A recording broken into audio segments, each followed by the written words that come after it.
Hello আমার সকল friend, কেমন আছো তোমরা? আশা করি সকলেই খুব ভালো আছো এবং সুস্থ আছো। আজ তোমাদের ভালোবাসার টানে আমি হাজির হয়েছি আমার কবিতার ঝুলি নিয়ে। আজ আমার কবিতার ঝুলিতে কেবলমাত্র তোমাদের জন্যই লেখা আমার এক নতুন কবিতা।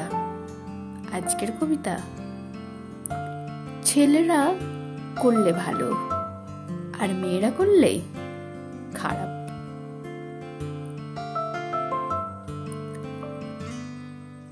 এই জগতে ভগবান মানব জাতিকে দুটি রূপ দিয়েছে, নর ও নারী, যাকে বলে ছেলে ও মেয়ে।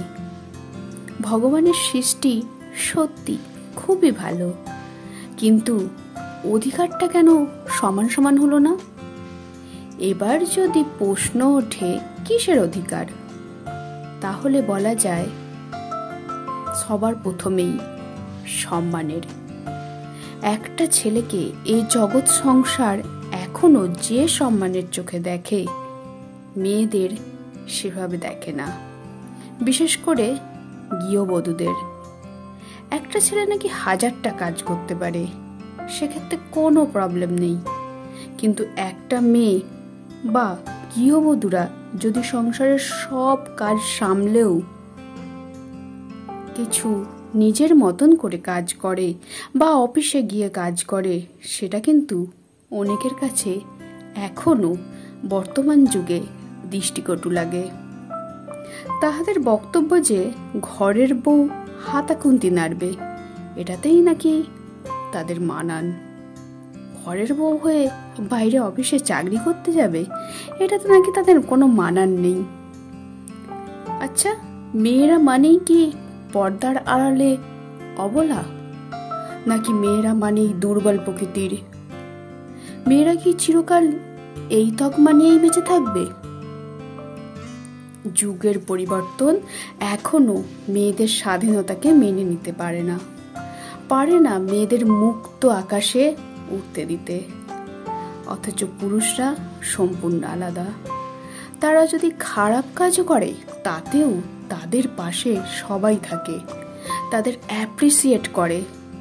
কিন্তু সেই কাজটাই যদি কোনো মেয়ে করে ফেলে, তাহলে তাকে খুব গুটি কয়েক অ্যাপ্রিসিয়েট করে। যুগের পরিবর্তন হয়েছে, সেটা অনেকেই দেখেও দেখে না, বুঝেও বোঝে না। তবে অবশ্যই সবার উদ্দেশ্যে এই কথাগুলি নয়।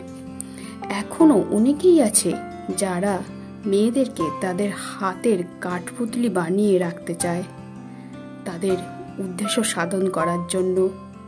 এই কথাগুলি কেবলমাত্র তাদের উদ্দেশ্যেই বলা, সকলের উদ্দেশ্য নয়। এই ধরনের আলাদা আলাদা নিয়ম কি না থাকলেই নয়? দুইজনদের আলাদা চোখে দেখে আলাদাভাবে বিচার করা। এখন মহিলারা সব কাজেই এগিয়ে, তারা পুরুষদের সাথে পায়ে পা মিলিয়ে কাজ করে এগিয়ে যাচ্ছে। আর একজন গৃহবধূ যদি সংসারকে অবহেলা না করে সব দিক সামলে কোনো কাজ করে, তাহলে তাকে তার কাজ নিয়ে খোঁটা না দিয়ে তাকে অ্যাপ্রিসিয়েট করবেন, দয়া করে অনুরোধ রইল। ছেলেরা করলেই ভালো আর মেয়েরা করলেই খারাপ, এই ধারণাগুলি পাল্টান। ছেলে মেয়ে উভয়েই একসাথে কাজ করুক, এগিয়ে নিয়ে যাক আমাদের এই সুন্দর দেশকে। তুলনা না, ঘৃণা না, ছোট করা না, ভালোবাসা ও ভালো থাকার মধ্য দিয়ে থাকুক সকল নরনারী, সকল ছেলেমেয়েরা। কলমে ও কণ্ঠে শ্রাবন্তী সাহা। আমার এই কবিতাটি যদি ভালো লেগে থাকে, তাহলে অবশ্যই কবিতাটি লাইক করবেন এবং শেয়ার করবেন।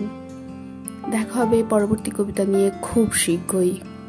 কথা দিলাম, আপনারা সকলেই ভালো থাকবেন, সুস্থ থাকবেন, এই কামনাই করি।